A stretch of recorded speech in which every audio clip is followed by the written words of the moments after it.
जंगे बद्र हो रही है।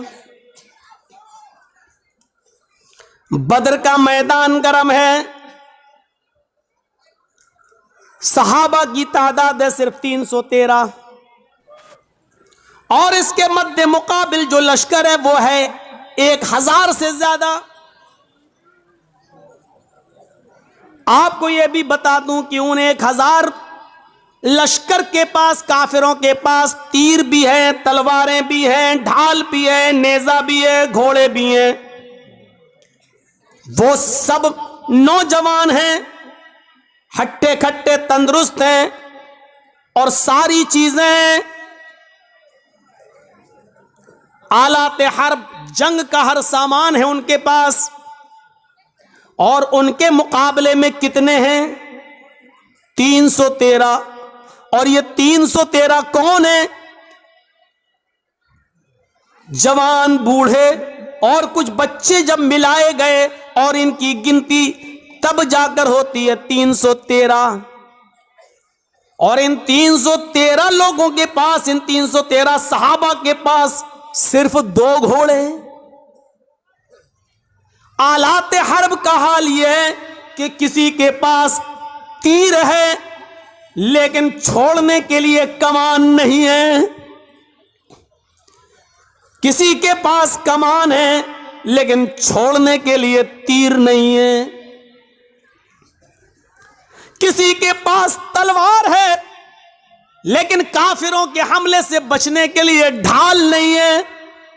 वो तलवार चलाए लेकिन काफिर जब उस पर हमला करे तो अपना बचाव किससे करे? उसके पास ढाल नहीं है। अगर किसी के पास ढाल है तो चलाने के लिए तलवार नहीं है। फिर भी जंग है, लड़ रहे हैं। जरा आपने गौर किया है, यह कोई मुकाबला था कि एक तरफ 1000 से ज्यादा और एक तरफ 313। एक सहाबी के ऊपर 3 से ज्यादा लोग, और इसके पास एक चीज है तो दूसरी नहीं, और उनके पास सब कुछ है।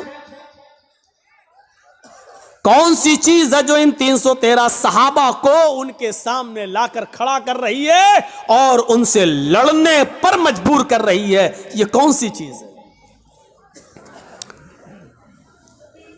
बताने की जरूरत नहीं, यह वही ईमान है। यह उसी ईमान की ताकत है।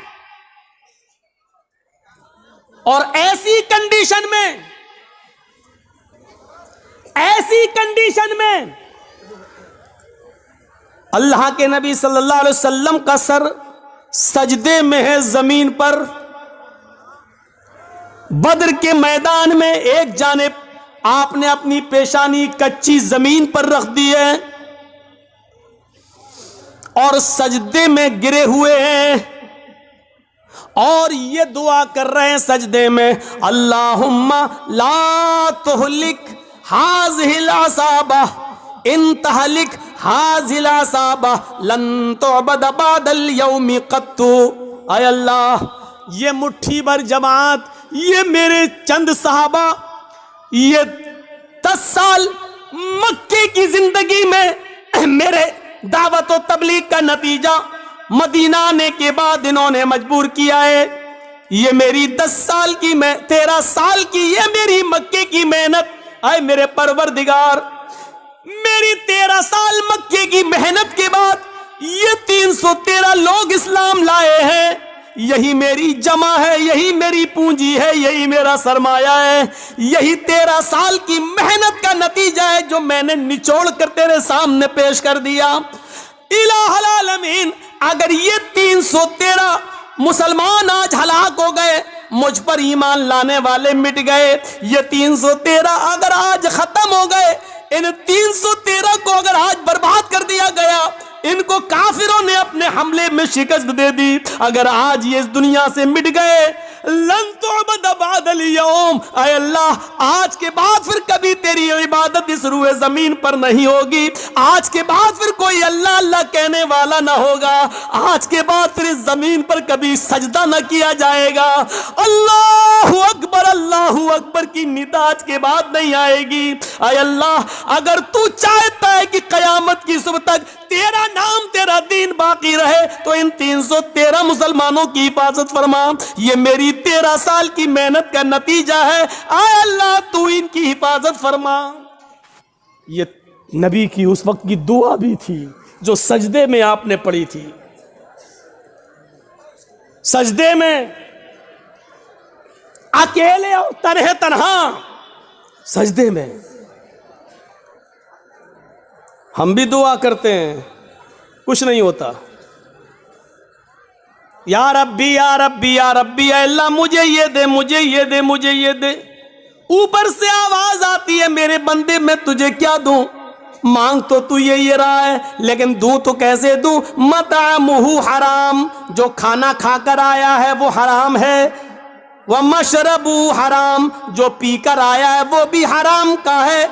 वह मलबसहु हराम, जो कपड़ा पहन के आया है वो भी हराम की कमाई का है। वह गुज़िया बिल हराम, तेरे जिस्म में जो खून दौड़ रहा है वो हराम कमाई खा खा कर उसी का बना हुआ खून तेरे जिस्म में दौड़ रहा है। फअन्ना युस्तजाबु लिज़ालिक, ओ मेरे बंदे मैं तेरी दुआ सुनूं तो कहां से सुनूं? तू पूरा का पूरा नापाक है, खाना तेरा नापाक, कपड़ा नापाक, पानी नापाक, बदन में जो खून दौड़ रहा है वो नजिस और नापाक। आए मेरे बंदे मैं तेरी दुआ सुनूं तो कहां से सुनूं? अल्लाह सुनता नहीं है, ऐसे सुन लेगा अल्लाह? 13 साल की मेहनत के बाद का अल्लाह ये 313 बर्बाद हो गए। तो कभी इस रुए जमीन पर तेरी इबादत नहीं होगी, अल्लाह अल्लाह कोई नहीं कहेगा। ईमान का जज्बा देखिए, क्या था ईमान। 1000 से लड़ रहे। इमाम अहमद इब्न हंबल के पास एक औरत आती है, गौर करके देखिए इस औरत के सवाल के बाद हमारी हैसियत क्या रह जाती है, जरा तसव्वुर कीजिए। एक औरत आती है, कहती है कि इमाम साहब एक मसला पूछने आई हूं। कहा क्या मसला पूछती हूँ? कहा मैं चरखा चलाती हूँ। चरखा जानते हैं ना, महात्मा गांधी वाला चरखा मालूम है ना? हम लोगों के यहाँ तो आज भी लगे हुए हैं कहीं कहीं। जो लोग हैंडलूम हाथ से कपड़ा बनाते हैं वहाँ चरखे भी हैं, हाथ से फिरता है, सूत काटते हैं। तो क्या कहती है इमाम अहमद इब्न हंबल से वो औरत कि इमाम साहब मैं चरखा चलाती हूँ और दूसरे लोगों का सूत मजदूरी पर काटती हूँ और उनसे मजदूरी लेती हूँ। कभी कभी मैं रात में भी चरखा चलाती हूँ। जब मेरे पास तेल होता है, इस औरत के सवाल के बाद हमारी हैसियत क्या रह जाती है? सुने हमारी माँ बहनें, औरतें ऐसी भी गुजरी हैं। सिर्फ लाइट मारने वाली औरतें हर वक्त नहीं होती हैं। सुने इमाम साहब मैं कभी कभी रात में भी चरखा चलाती हूं। जब मेरे पास चिराग जलाने के लिए तेल होता है तो मैं चिराग जलाकर उसकी रोशनी में चरखा चलाती हूं, सूत काटती हूं। इमाम अहमद इब्न हंबल फरमाते हैं अल्लाह तुम्हारी रोजी में बरकत दे, रिस्क में बरकत दे। कहा इमाम साहब कभी कभी चिराग में तेल नहीं होता हमारे पास, लेकिन हमारे पड़ोस में खुला हुआ आंगन है, हमारे पड़ोसी का खुला हुआ आंगन है। कभी कभी उस आंगन में रोज चिराग जलता है, वो मेरे पड़ोसी का चिराग है, लेकिन वो अपने घर में अपने आंगन में चलाता है और उस आंगन में उस चिराग की रोशनी कभी कभी मेरे घर पे आती है। अगर मैं उस रोशनी में चिराग जला सूत फिरा लूं, उस पड़ोसी की रोशनी में अगर मैं सूत फिराऊं, चरखा चलाऊं, तो पड़ोस की रोशनी से जो सूत में फिराऊं और उसकी कीमत में मैं अपने मालिक से लूं, तो यह कीमत मेरे लिए हलाल होगी या हराम होगी? क्या मैं उस रोशनी में जो चरखा चलाकर जो पैसा कमाऊं वो मेरे लिए जायज होगा या नाजायज होगा? तसव्वुर करो, इमाम अहमद इब्न हंबल कश खा के चक्कर खा के गिर जाते हैं कि इस दुनिया में, इस दौर में ऐसी औरतें भी मौजूद हैं जो तकवे का ऐसा मायार अपने अंदर पैदा की हुई हैं, ऐसा मायार अपने अंदर पैदा की हुई हैं। इस तकवे की रोशनी में जरा तसव्वुर करो, हम कहाँ हैं, हमारी रोजी क्या है, हमारा माल क्या है, हमारी इनकम क्या है, हमारी इनकम आ कहाँ से रही है। इस औरत के सवाल के बाद हम तसव्वुर करें कि हम कहाँ खड़े हैं। फिर कहते हैं कि ये हमें परेशान कर रहा, वो हमें परेशान कर रहा, फला का अज़ाब। कुछ नहीं, हमारे आमाल हमें परेशान कर रहे हैं, हमारे करतूत हमें परेशान कर रहे हैं, हमारी बदअमली हमें परेशान कर रही है। अहमद इब्न हंबल रहमतुल्लाह अलैह ने कोई जवाब नहीं दिया, सिर्फ इतना कहा, ऐ अल्लाह की बंदी, अगर तुम्हें लगता है, तुम उससे मांगने तो नहीं गई हो, तुमने चोरी तो नहीं की है, अगर उसके आंगन में रोशनी जल रही है और वो तुम्हारे आंगन में आ रही है, तो मेरे हिसाब से, इमाम अहमद इब्न हंबल ने कहा, उस रोशनी में, चिराग की उस रोशनी में अगर तुम सूत काट लेती हो तो मेरे हिसाब से कोई गलत तो नहीं है, लेकिन फिर भी अगर तुम परहेज़ करो और बचो तो ये तुम्हारे लिए ज़्यादा बेहतर है। ये अहमद इब्न हंबल का जवाब था, जबकि चोरी नहीं थी, वो जला रहा है, दरवाज़ा नहीं है, आंगन से आंगन मिला हुआ है और उसके आंगन से उस चिराग की रोशनी यहाँ आ रही है, तो इसमें भाई आप, ये लाइट जल रही है, अब इधर रोशनी जा रही है, तो उस आदमी का क्या कसूर है। तुम अगर चाहते हो कि मेरी रोशनी मेरे घर तक रहे तो तुम्हें अपने घर का इंतजाम करना है, लेकिन अगर आपके घर की रोशनी और आपके बल्ब की रोशनी मेरे घर आ रही है और आप ये कहेंगे अपना, मेरी रोशनी तेरे घर क्यों आ रही है, हट अपना घर तोड़, तो आप गलत है ना। ज़रा तसव्वुर करो, अहमद इब्न हंबल ने, जब वो औरत जाने लगी, वो बूढ़ी औरत, तो अहमद इब्न हंबल रहमहुल्लाह ने लोगों से पूछा कि ये जिस बाप की बेटी है, इसका बाप कोई मामूली शख्स नहीं होगा, ज़रूर किसी अच्छे और नेक बाप की तरबियत होगी जिसने ऐसी नेक बेटी पैदा की है। ज़रा तसव्वुर करिए, नबी अकरम की दुआ इसलिए कबूल हुई क्योंकि आप सरापा रिज़्क़ हलाल इस्तेमाल करते थे। सहाबा की इसलिए मदद हुई उस जंगे बदर में क्योंकि किसी सहाबी ने माले हराम को अपना लुक़मा नहीं बनाया। मेरे भाइयों, 1000 का लश्कर फिर मग़लूब होता है और 313 सहाबा को फतह होती है। ये 313 सहाबा जो लड़े, ये कौन सी चीज़ थी? ये वही ताकत थी, वही स्पिरिट थी। कौन सी? ईमान। अगर ईमान ना होता तो लड़ते? कुछ ना कुछ देर के लिए भी मानना पड़ेगा कि इस लड़की ने जो जज्बात में आके नारा लगाया था कर्नाटक में, इसके अंदर भी कुछ ईमानी हरारत थी, तभी तो ये अल्लाह अकबर का लफ्ज निकला है। इसका इनकार नहीं किया जा सकता।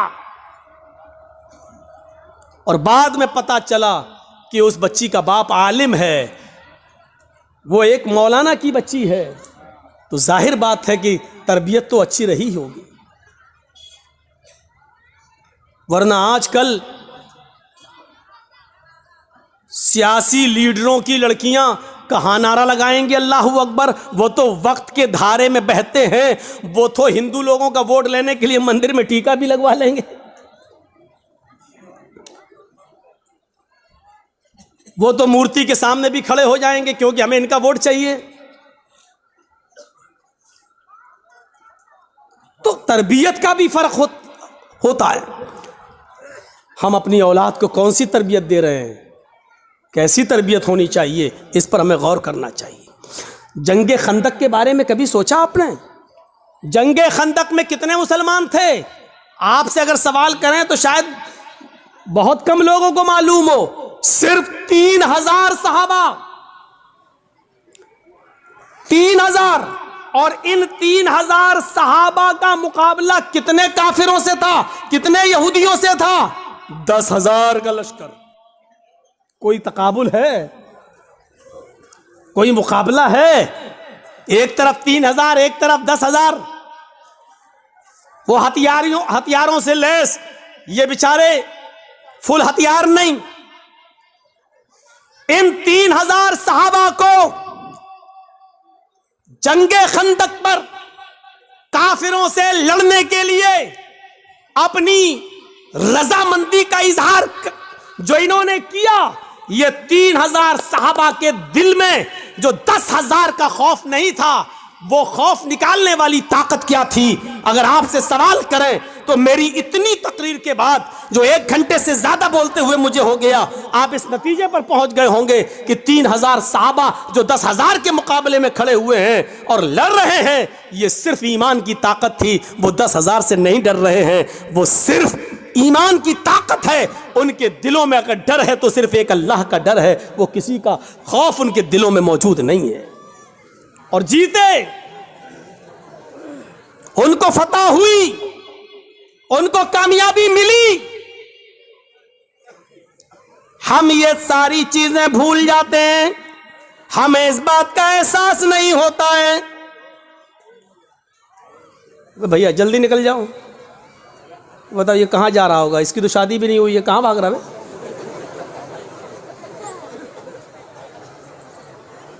वो देखो, वो चाचा उठ के जा रहे हैं।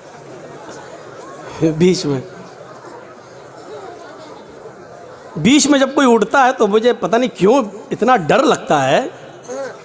एक बार हैदराबाद में प्रोग्राम कर रहा था ना, तो बीच में एक आदमी उठ गया, तो मुझे पता नहीं उठा, पेशाब करता है, सीधे आया, मेरा माइक पकड़ के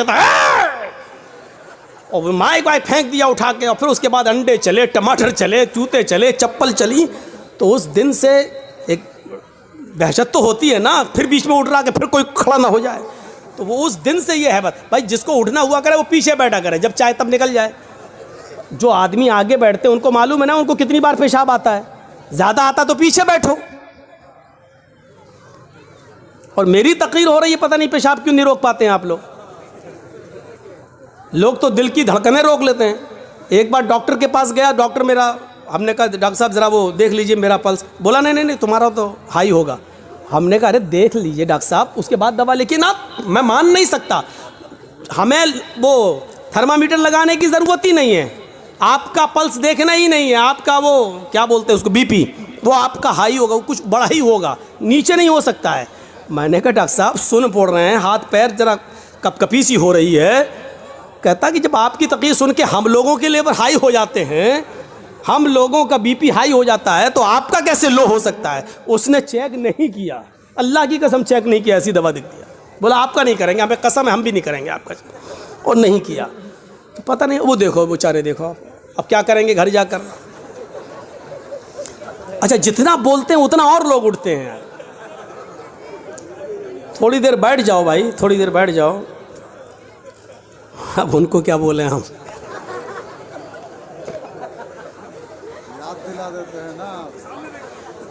वो चचा जा रहे हैं बेचारे, अब तो चची के लायक भी नहीं है, फिर भी जा रहे हैं। क्या करेंगे जाके। अच्छा चलिए, अब आप लोग जाग गए हैं, थोड़ी बहुत नींद आ रही होगी, उसका गलबा खत्म हो गया है।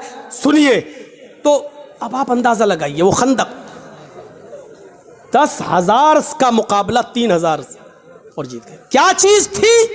वही अल्लाह का खौफ, वही अल्लाह का डर। जैसे एक पुलिस वाले में ये ताकत होती कि वो अकेला नहीं, सरकार की ताकत है उसके पास, ऐसे ही जो पक्का सच्चा मोमिन है वो डरता नहीं है। अल्लाह की ताकत है उसके पास, ईमान है उसके पास, ईमान की ताकत है उसके पास, उसको खौफ नहीं होता है, वो लड़ता है, आमादा हो जाता है। ये वाक़या सुनाया है, लेकिन फिर भी आपको सुना देता हूं। सुमैया रजी अल्लाह ताला अन्हा का क्या मैटर था? वो अबू जहल के सामने खड़ी है, तबकात के अल्फाज है, इब्ने साद ने नकल किया है कि उसने सुमैया के कपड़े तक फाड़ दिए, फिर भी कहती है नहीं, अल्लाह एक है। अबू जहल ने नेजा लिया, नेजा, तबकात के अल्फाज, वो नेजा उसकी शर्मगाह में दाखिल कर दिया। सुनना बहुत आसान है, लेकिन एक हल्की सी खरोंच हम बर्दाश्त नहीं कर सकते हैं, उसकी तो शर्मगाह में नेजा, इधर से डाला उस तरफ निकाल दिया, और हाथ पीछे से बंधे हों, वो नेज़ा पकड़ के निकाल भी नहीं सकती हो। और ऐसी कंडीशन में भी देखिए ईमान की ताकत क्या, वो ये नहीं कह रही अल्लाह मेरी हिफाजत फरमा, अल्लाह मुझे बचा ले इस दुश्मन से, ये नहीं कह रही है। उसकी जबान से जो जुमले निकलते हैं वो जुमले ये, या रब्बी सब्बित क़दमी अला दीनिक, ऐ अल्लाह इसकी दी हुई सजाओं पर मेरे कदमों को साबित रखना, मेरे ईमान पर, कहीं इसकी सजाएं मुझसे मेरा ईमान न छीन ले। जान जा रही जाए, रूह निकलती निकल जाए, लेकिन ईमान, मेरी आखिरी हालत में ईमान ना निकल जाए। कहीं ऐसा ना हो कि इसकी दी हुई तकलीफें मैं झुक जाऊं और इसकी बात मान लूं और ईमान से हाथ धो बैठूं, ऐसा ना हो कहीं। सब्बित क़दमी अला दीनिक, ऐ अल्लाह अपने दीन पर, अपने इस ईमान पर मेरे दिल को साबित कदम रखना, मेरे कदम को साबित रखना, मैं बहकने ना पाऊं, ईमान मुझसे न छीन लिया जाए। ये दुआ उसके मुंह से निकलती है। हम लोग तो जलसा ख़त्म होने के बाद कहते हैं अल्लाह जब तक ज़िंदा रखना ईमान पर, इस्लाम पर रखना, और जब ख़ात्मा हो तो ईमान पर हमारा ख़ात्मा फरमाना। हो गई तकरीर, ख़त्म, जाओ। अब 1 साल के बाद जब जर्जी साहब आएंगे तब तक आप इस्लाम पे अमल करेंगे। कोई मर गया तो वो ईमान पर उसका खात्मा हुआ है। हमने सब कुछ दुआओं को ही समझ लिया है। सहाबा किराम सब कुछ करने के बाद दुआ करते थे। अल्लाह के रसूल पहले अल्लाह पर भरोसा किए, 313 लोगों को निकाल के लाए। 313 सहाबा ने अपनी जिंदगी अपनी हथेली पर रख ली, सर पे कफन बांध लिया कि अब घर लौट के नहीं जाना है। 1000 का लश्कर सामने, अब अल्लाह के नबी दुआ कर रहे हैं कि अल्लाह अगर ये 313 मिट गए तो कभी जिंदगी में तेरा नाम लेने वाला कोई नहीं होगा। अब ये तू सोच ले, ऐ मेरे परवरदिगार, इनको जिंदा रखना है या नहीं। अगर तुझे अपनी इबादत बाकी रखना है तो हमारी हिफाजत फरमा, अगर अपनी इबादत बाकी नहीं रखना है तो हम मरते हैं मर जाएं, कोई परवाह नहीं। मेरे भाइयों तसव्वुर करो, हमने क्या किया अपने आप को। बस हराम खाते जा रहे हैं कि अल्लाह हमें हराम खाने से बचा ले। सारी बुराइयां, हम शराब पीते जा रहे हैं, फिर कह अल्लाह हमें शराब की लत लग गई, अल्लाह हमें शराब से बचा ले। अल्लाह के बंदे पहले सब कुछ छोड़ फिर दुआ कर। अल्लाह के बंदे पहले हराम छोड़ और हलाल खा और उसके बाद दुआ कर के अल्लाह मुझे अब जो हलाल खाया है इसी पर कायम रखना। अल्लाह हराम का लुक़मा मेरे हलक के नीचे ना उतरने पाए। अब दुआ करो, हराम खाते जाओ और दुआ करो अल्लाह हराम से बचा ले। शराब पीते रहो और दुआ करो अल्लाह शराब से बचा ले। बेपर्दगी के साथ हमारी माँ बहन बेटियां निकलती रहो, दुआ करें अल्लाह हमें पर्दा करने की तौफीक अता फरमा। जिंदगी में नहीं मिलेगी ऐसी तौफीक। इन्नल्लाह ला युगय्यिरु मा बिक़ौमिन हत्ता युगय्यिरु मा बिअनफुसिहिम। अल्लाह किसी कौम की हालत उस वक्त तक नहीं बदलता जब तक कि कोई कौम अपनी हालत को खुद बदलने की फिक्र नहीं करती है। पहले हमें चेंज होना पड़ेगा, पहले हमें बदलना पड़ेगा।